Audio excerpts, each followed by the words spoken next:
Hello again, future attorneys. Welcome to lecture number 6 of our last minute tip lecture series for the 2025 bar exam. This lecture will focus on important concepts and a few cases in civil law to help you prepare for the first subject on the second day of the bar. So let's start. First, let's discuss parental authority. What is parental authority? Parental authority is the mass of obligations and rights imposed and granted upon the parents over their minor children. So this gives the parents the authority to control and protect their child. The purpose of parental authority is for the parents to provide for their children's needs and to guide them as they grow. So although that parental authority is a mass of obligations and rights, it is really made up mostly of obligations or responsibilities imposed upon the parents. The rights exist mainly to help them fulfill their duties. And one of these rights included in parental authority is the parent's right to have permanent custody of their child. The right of custody springs from the exercise of parental authority. Parental authority exists only as long as the child is still a minor. So once the child reaches the age of majority, parental authority terminates as a general rule. Because there are instances when the parent is still required to exercise control over their child even if the child is already of legal age. This is the limited parental authority for the purposes stated under the law. One of these instances is in case of contracting a marriage. If the child is 18 to 21 years old, parental consent is still necessary. And if there is a marriage settlement in this marriage, the parents must also be a party to that contract. Otherwise, the marriage settlement is void. Another instance of limited parental authority is if the child commits a tort or quasi-delict. The parents remain liable for the resulting damage if the child is living in their company. So it is the vicarious liability of parents. What does parental authority cover? Parental authority covers both the person and the properties of the minor child. So parental authority over the person of the child covers the provision of care, supervision, education, moral guidance to the child. While parental authority over the child's property means that the parents have the authority and the duty to manage the child's assets for his or her benefit. The general rule when it comes to parental authority is that it cannot be transferred, waived, or renounced. And this includes custody of the child. The child's custody cannot be transferred to another person by mere agreement. Because custody is an aspect of parental authority, and parental authority cannot be waived or transferred. The exception to this rule is where that transfer or waiver is allowed by law, such as in cases of adoption or guardianship.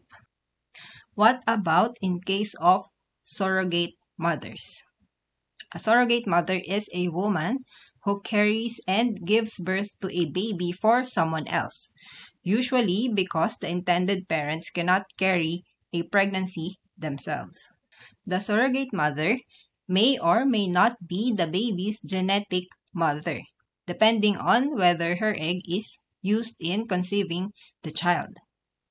After the birth, the baby is given to the intended parents in accordance with their agreement. Usually, the surrogate mother is paid for her quote-unquote service. Under our law, surrogacy is not recognized. So the surrogate mother is still considered the illegitimate mother of the child. And she cannot waive her parental authority or transfer it to the intended parents.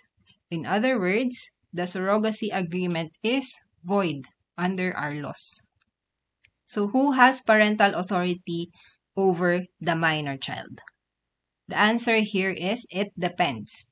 It depends on the status of the child, whether the child is legitimate or illegitimate. If the child is legitimate and the parents are living together, both parents have joint parental authority. In case of conflict, the decision of the husband prevails, but the wife has the remedy of going to court to question the husband's decision. But what if one parent is already dead, or absent, or unsuitable? In this case, the remaining parent shall exercise parental authority, unless the court appoints a guardian. Last situation, what if the parents are both alive, but they are not living together? If the parents are separated, parental authority will depend on the age of the child. If the child is below 7 years old, we follow the tender age presumption. Under the tender age presumption, it is in the best interest of the child to be with the mother's custody. So generally, the parental authority and custody of the child below 7 years old shall be with the mother. What if the parents agreed that the father shall have custody of that child? Is that agreement valid? Generally, no. That agreement is void. However, there's an exception, and that is when the court finds that there is compelling reason to remove parental authority from the mother.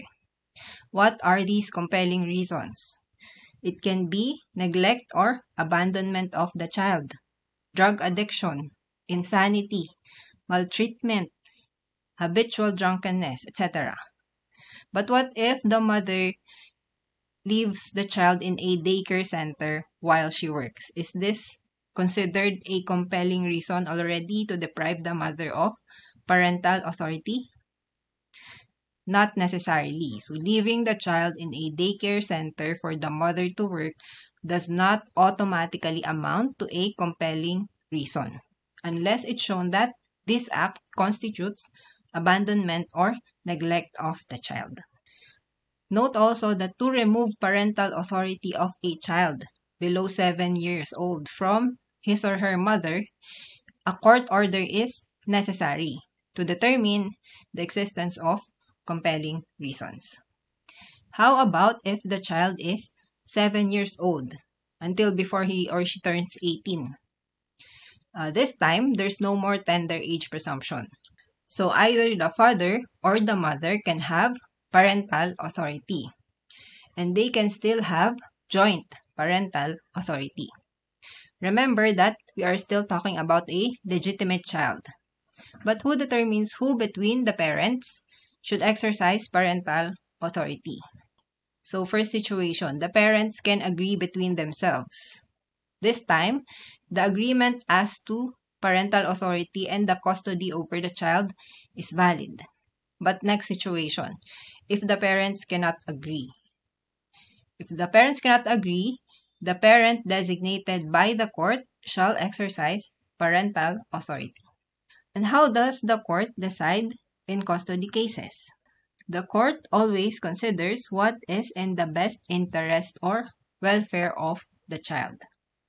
Again, if the child is below 7 years old, the presumption is that it is in his or her best interest to be with the mother. But this is just a presumption, and it can be overturned if there are compelling reasons that we just mentioned. If the child is 7 years old and above, then the court will assess which of the parents will be best suited to award custody of the child to. And the other parent, who is not given the custody of the child, cannot interfere with the decisions of the custodial parent, but he or she may be entitled to visitation rights. How about in case of illegitimate children? In case of illegitimate children, the mother has sole parental authority and custody of the illegitimate child. Unless again, there are compelling reasons showing that the mother is unfit.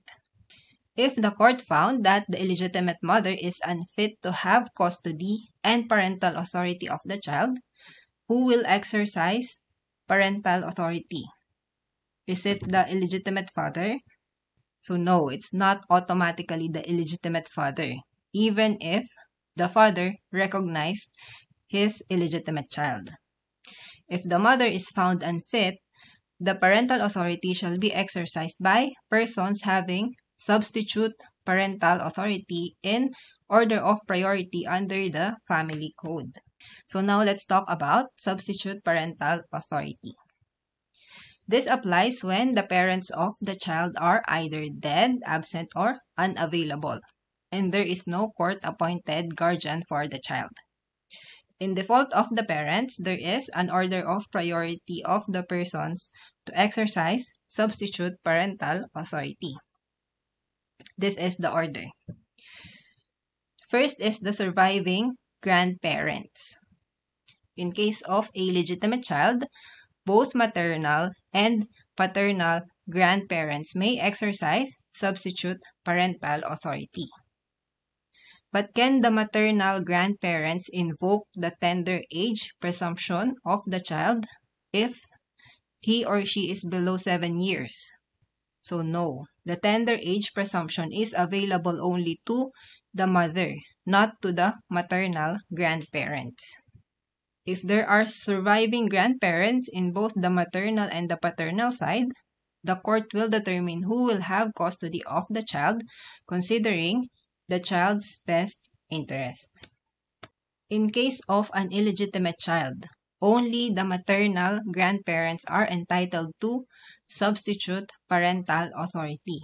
Because remember, the illegitimate child is under the sole parental authority of his or her mother. Second in the order of priority is the oldest brother or sister over 21 years old unless he or she is found unfit or disqualified.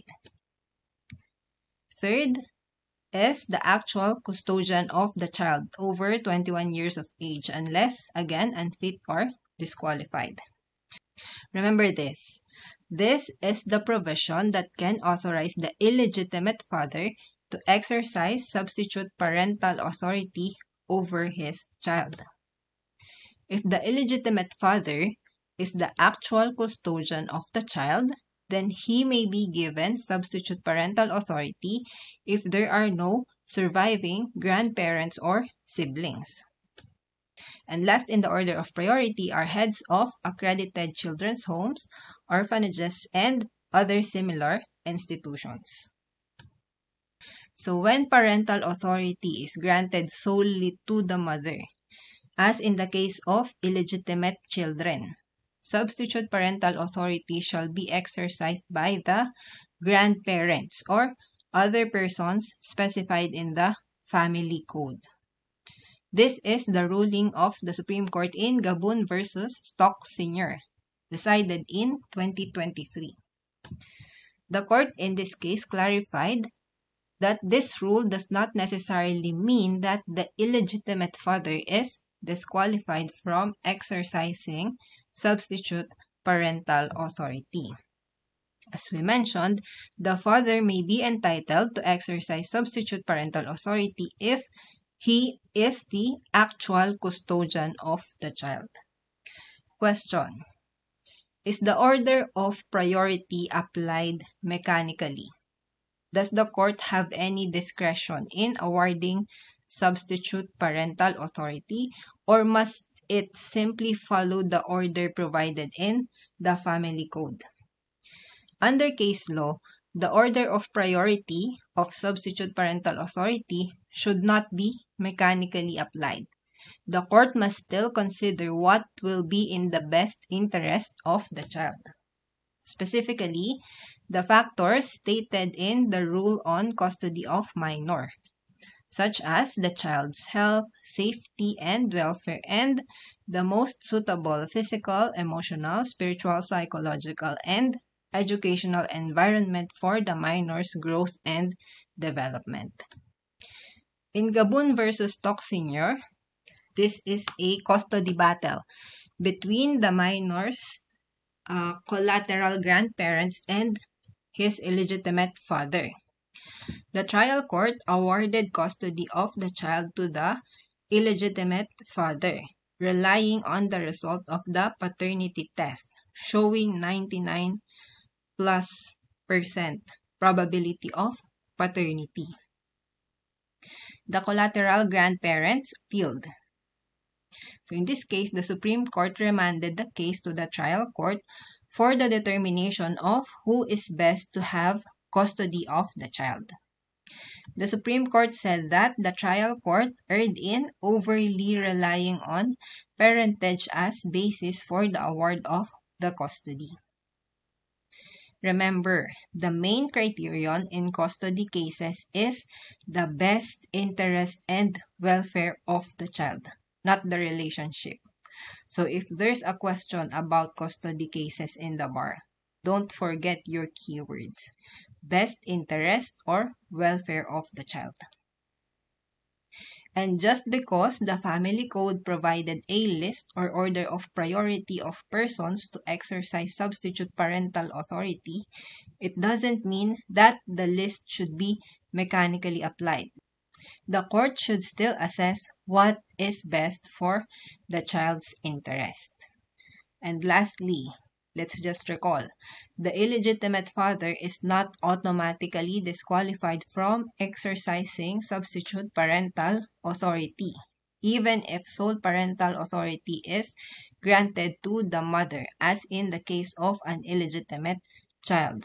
The illegitimate father may still be entitled to exercise substitute parental authority if he is the actual custodian of the child and his continued custody is in the child's best interest. Next, let's discuss void marriages, specifically the void marriage under Republic Act number 11596 or the law prohibiting the practice of child marriage. So this is specifically mentioned in the bar syllabus. RA 11596 was approved in December 2021. And aside from the civil effect on the marriage, RA 11596 is primarily a penal law. So recall this also when reviewing for your criminal law exam. So what is a child marriage? Under RA 11596, child marriage is a marriage where one or both parties are children. And a child is defined as a person below 18 years old or a person 18 years old and above but unable to fully take care and protect himself or herself. The marriage here can be a civil or church union or under any recognized tradition or custom. And child marriage also includes cohabitation out of wedlock. This law declares illegal the act of facilitating or arranging child marriage. Also illegal is solemnizing child marriages and cohabitating by an adult with a child, as defined under the law. Under Section 6 of RA 11596, child marriages are void ab initio. Although even without this law, child marriages are already considered void under the family code.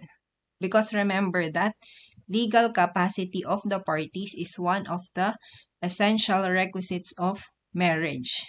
And if either or both parties do not have the required legal capacity, then the marriage is already void under the family code. And one of the aspects of legal capacity is age.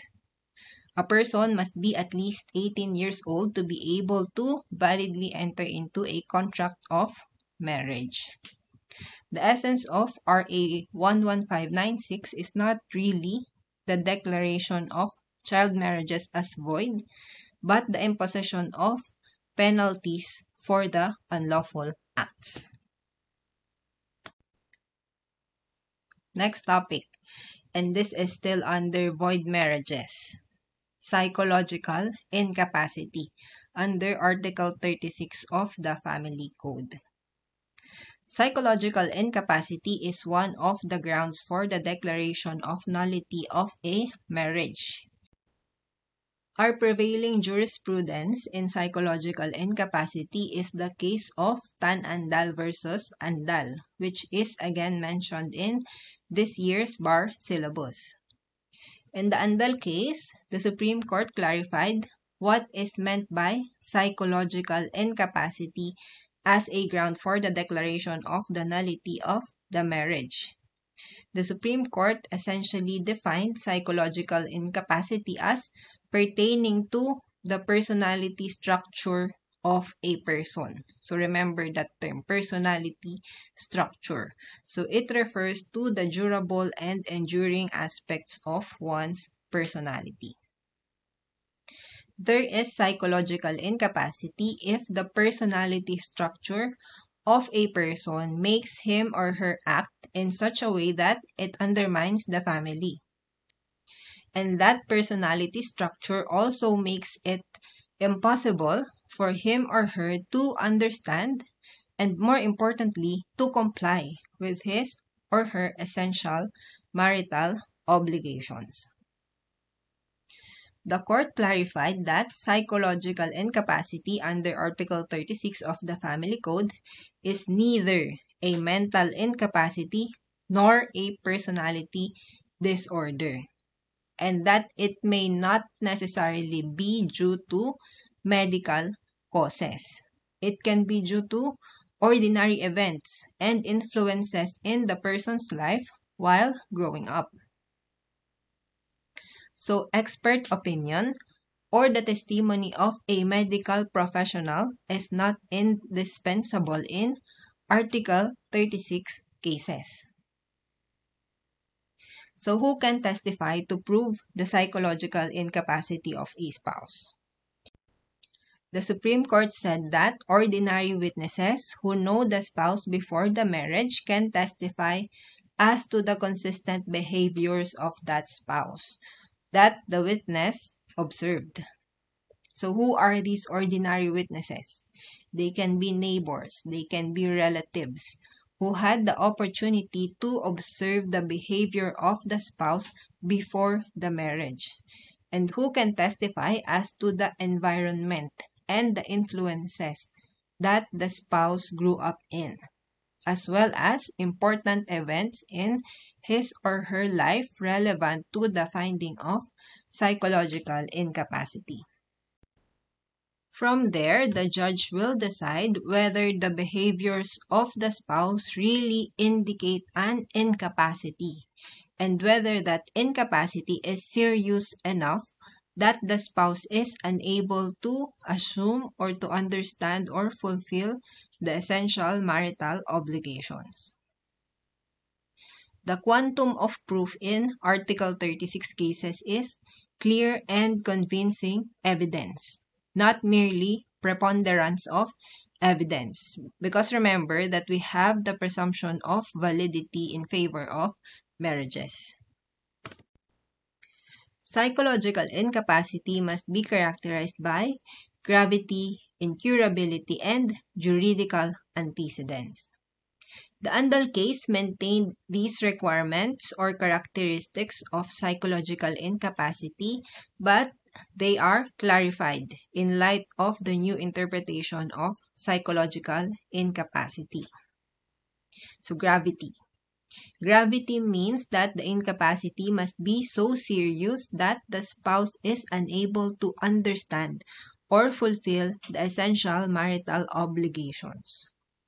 Gravity or seriousness is manifested by acts that clearly undermine the family, although it need not be rooted in a mental illness or a personality disorder.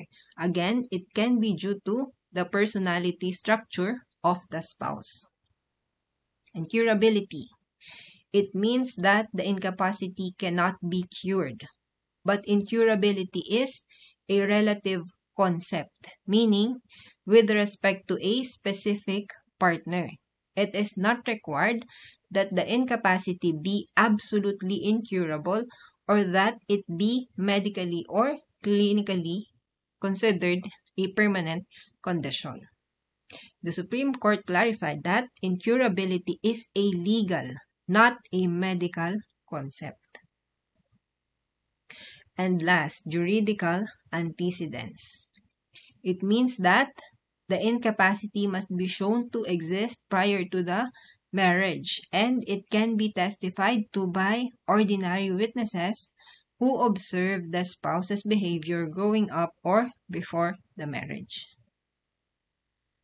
Let's discuss the 2024 case of De La Cruz versus Lanuza Jr., applying the principles in the Andal case and other relevant cases. The Supreme Court, through Justice Leonen, held in this case that decades-long unjustified absence from the marital home may be considered as part of the totality of evidence that a person is psychologically incapacitated to comply with the essential marital obligations. In this case, the spouses were married in 1984. They had 4 children. Later on, the husband's behavior changed. He would often come home late after night outs with friends and neglected his duty to his children and to his wife. He had also been involved in several illicit affairs. In 1994, they separated, and then the husband married 2 other women and abandoned his family and did not provide any financial support. In this case, the husband's psychological incapacity was testified to by a clinical psychologist after interviewing the wife's sister, and the wife's daughter. Although the husband was not interviewed directly, the Supreme Court found that the expert witness was able to explain how the husband's personality disorder developed from his childhood and how it is correlated to his inability to fulfill his obligations as a husband and father. The court noted that under Article 68 of the Family Code, one of the obligations of the spouses is to live together, to observe mutual love, respect, and fidelity, and to render mutual help and support. Next, let's discuss mixed marriages and foreign divorce. What's our general rule? Our general rule is that absolute divorce is not recognized in the Philippine law, and our courts cannot grant divorce. This rule is absolute in case of marriage between 2 Filipinos. So if 2 Filipinos obtained a foreign divorce, it is void and it cannot be recognized in the Philippines. But in case of mixed marriages or marriages between a Filipino and a foreign national, if they got divorced, that divorce can be recognized in the Philippines for the purpose of allowing the Filipino spouse to remarry under Article 26 of the Family Code. But there are requirements before the foreign divorce may be recognized in the Philippines. Number 1. A valid divorce must have been obtained following the national law of the alien spouse. So that divorce decree can be obtained by the alien spouse alone, or by the Filipino spouse alone, or jointly by them. It doesn't matter who obtained or who initiated the divorce proceedings. This is the ruling of the court in Republic versus Manalo. The Supreme Court held in that case that Article 26 of the Family Code does not require that the foreign spouse be the one to initiate the divorce proceedings where the divorce decree was granted for it to be recognized in the Philippines. In other words, if the divorce decree was initiated and obtained by the Filipino spouse against the alien spouse, it can still be recognized in the Philippines, provided the other requirements are also present. Another thing to remember on this requirement is that foreign divorce decrees do not require judicial proceedings abroad to be recognized here in the Philippines. This is the ruling of the court in the 2024 case of Republic versus Nang. The Supreme Court held that Philippine courts can recognize divorces obtained abroad whether through legal or administrative processes or by mutual agreement of the spouses. The type of divorce, whether administrative or judicial, does not matter as long as it is valid under the national law of the foreign spouse. Next requirement is that the divorce decree must have capacitated the alien spouse to remarry. Article 26 of the Family Code is intended to remedy the anomalous situation where the alien spouse is allowed to remarry, but the Filipino spouse is not, simply because there is no absolute divorce in the Philippines. And last requirement, the foreign divorce decree and the foreign law must be properly pleaded and proven. On this requirement, Tsutsumi versus Republic, a 2023 case penned by the bar chair, held that even if the foreign divorce decree itself was not presented, the divorce may still be recognized if it is sufficiently proved by other means, such as through a divorce certificate, supported by a certification of acceptance of notice of divorce, as authenticated by the concerned foreign embassy. So the petition for recognition of a foreign divorce decree shall not be automatically dismissed for failure to present the foreign divorce decree itself if there are other evidence sufficient enough to prove the fact of divorce. Next, on the effect and application of laws. Article 2 of the Civil Code provides that laws shall take effect after 15 days following the completion of their publication either in the Official Gazette or in a newspaper of general circulation in the Philippines, unless it is otherwise provided. The proviso, unless it is otherwise provided, pertains to the 15-day period, but not to the requirement of publication. Publication is mandatory, but the Congress may, for example, provide that the law shall take effect within 10 days or 5 days after its publication. If the law says that it shall take effect immediately, it means that it shall take effect after its complete publication. This provision in a law does not dispense with the publication requirement.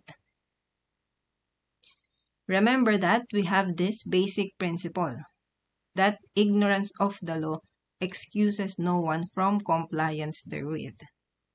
This is the reason, because laws are required to be published, so no one can say that they do not know about the existence of a law.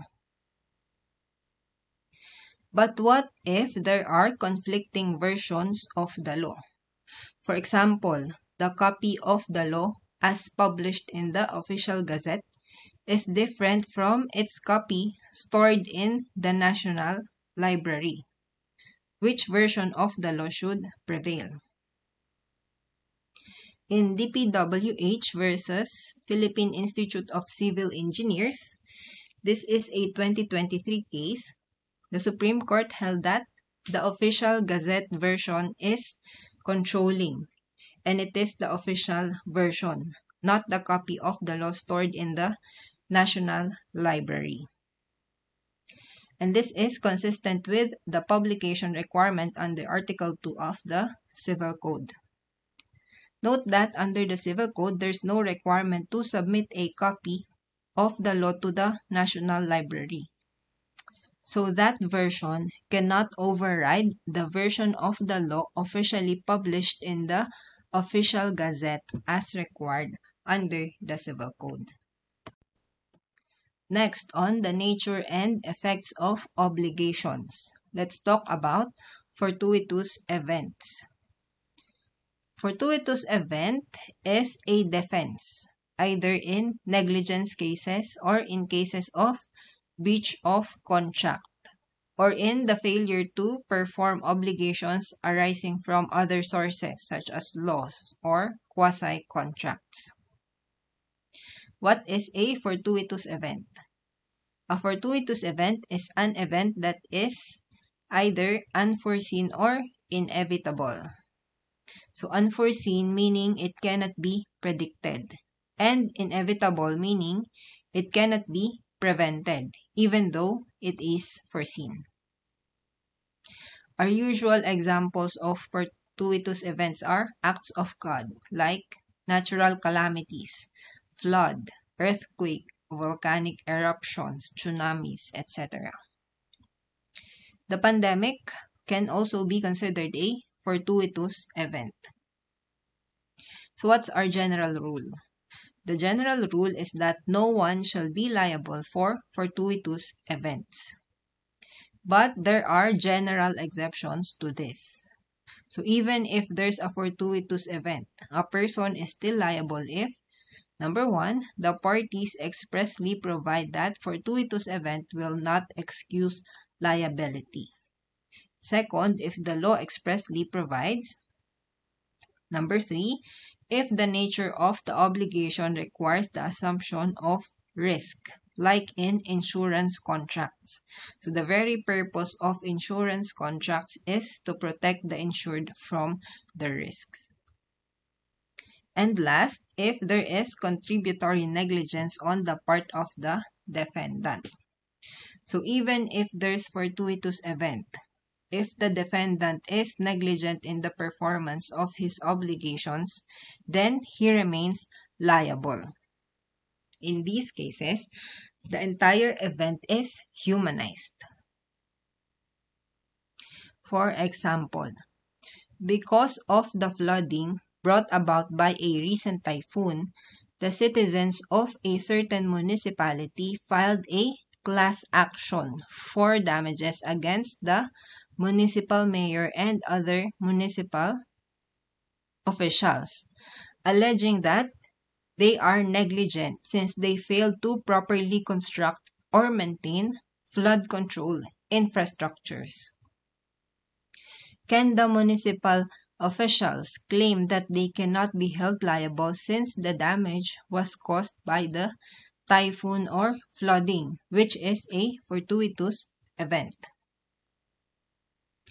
So I haven't seen a case like this in the Philippines yet, but it can be argued that the negligence of the officials in the performance of their official duties contributed to or exacerbated the damage caused by the typhoon.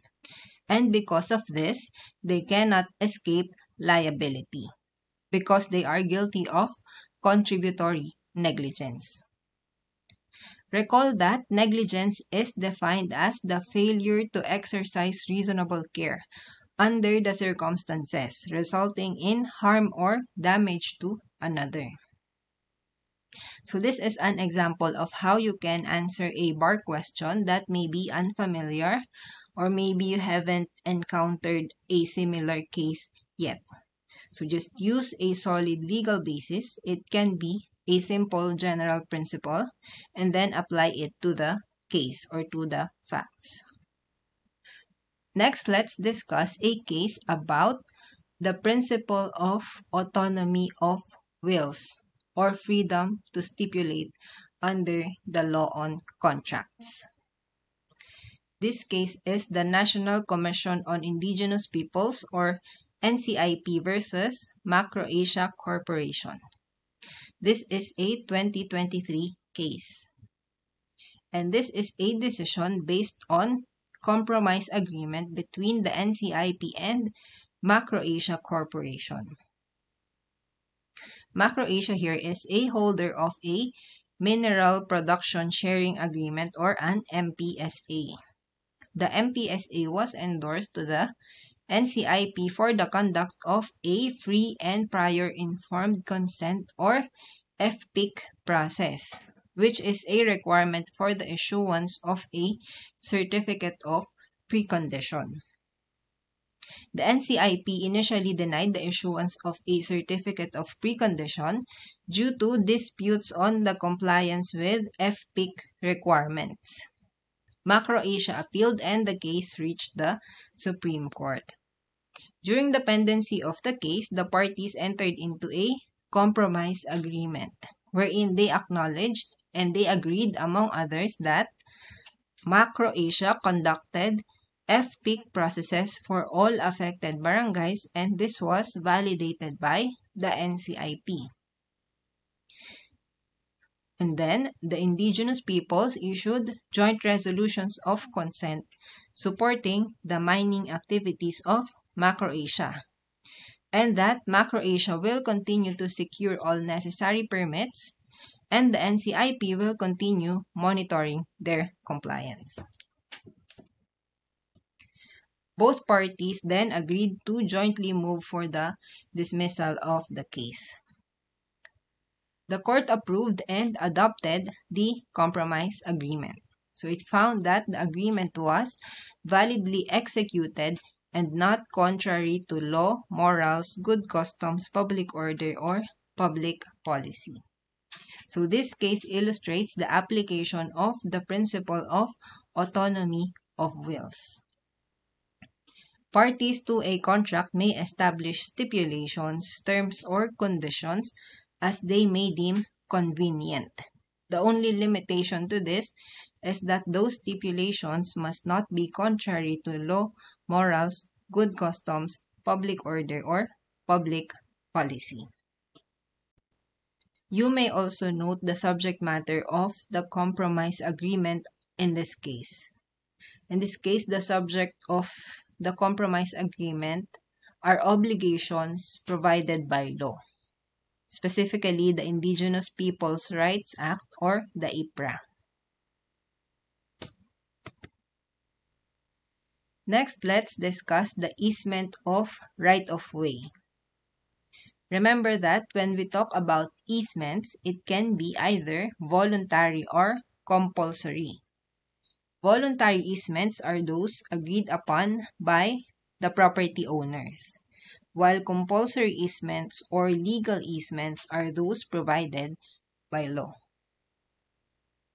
The easement of right-of-way can be either voluntary or compulsory. What we'll cover is the compulsory easement of right-of-way. First, what is the easement of right-of-way? The easement of right-of-way is both a right and an obligation, depending on whose point of view we are looking at. From the point of view of the owner of the servient estate, it is the obligation to allow the passage of persons or vehicles through his property, and to not make constructions or do other acts that will obstruct this passage. From the point of view of the owner of the dominant estate, it is the right to pass through the property of another person. But when can the owner of the dominant estate demand this right of passage? We have 4 requirements. Remember our mnemonic for this, NIPS. First is N. No adequate outlet to the public highway. The dominant estate is surrounded by immovables such that there's no adequate outlet to a public highway. The standard here is adequacy, not convenience. If, for example, there is an outlet to a public highway, but this route or path will require the building of a bridge, can the right-of-way be demanded? No, because here, there's a way to reach the public highway, although it is inconvenient because it will require the building of a bridge. The remedy in this case is to build the bridge, not to demand a right-of-way. Another one, the opening of an outlet to a public highway extinguishes the legal easement of right-of-way. But voluntary easement of right-of-way is not extinguished even if there be an opening to the public highway. Remember that voluntary easement is based on the agreement of the parties. Next requirement, I. Isolation is not due to the fault or acts of the owner of the dominant estate. The isolation must not be self-imposed by the owner of the dominant estate. But what if the owner of the dominant estate knew that the property is isolated before he bought it? Can he still demand legal right-of-way? The answer to that is yes, even if the owner of the dominant estate had knowledge that the property is isolated or surrounded by other immovables, he can still demand legal right-of-way since the isolation is not due to his fault. Third requirement, P, the payment of indemnity. So the owner of the dominant estate must pay the owner for the right to pass through the servient estate. When is the owner of the servient estate entitled to indemnity? The owner of the servient estate is entitled to indemnity after the right-of-way is granted, but not before the filing of the complaint. The court must first determine whether or not to grant the compulsory right-of-way. If granted, that is the time that the servient estate can demand the payment of indemnity. So an action for compulsory grant of right-of-way cannot be dismissed on the grounds of failure to pay the indemnity. And last requirement is S, shortest or least prejudicial point to the servient estate. The easement or the path must be at a point that is least inconvenient or least prejudicial to the owner of the servient estate. And the least prejudicial point is not always the shortest path through the servient estate. Given the choice, the least prejudicial path prevails over the shortest path. For example, there are two available paths through the servient estate. One is 100 meters long and the other is 500 meters long. The 100-meter path will require the owner of the servient estate to demolish a small hut that is obstructing the path. In this case, the owner of the dominant estate can demand right-of-way to the 500-meter path, not to the 100-meter path, because the longer path is the least prejudicial to the owner of the servient estate, even though it is not the shortest. Question: can the lessee of a property demand a right-of-way? No, the lessee cannot demand a right-of-way. Only the owner of the dominant estate or any person exercising a real right over the dominant estate can demand a right-of-way. For example, a usufructuary. He exercises real right over a property, although he is not a owner. So a usufructuary can demand right of way. But again, the lessee cannot, because the lessee only has a personal right against the lessor, but not a real right over the property.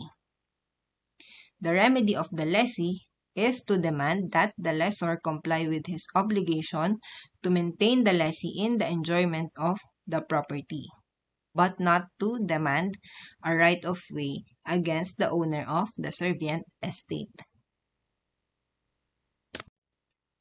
Another question: what type of easement is a right of way? So a right of way is a discontinuous and apparent easement. So it cannot be acquired by prescription. It can only be acquired by title. Remember that only continuous and apparent easements can be acquired by prescription. And last question: is it necessary to annotate an easement in the certificate of title? So no. Annotation in the certificate of title is not a proper remedy in case of easements, because easements do not involve a claim of ownership or interest over the servient estate. Thank you for listening, future attorneys. I hope this lecture helped you review some of the important civil law concepts for your second day exam. Good luck and see you in the next lecture.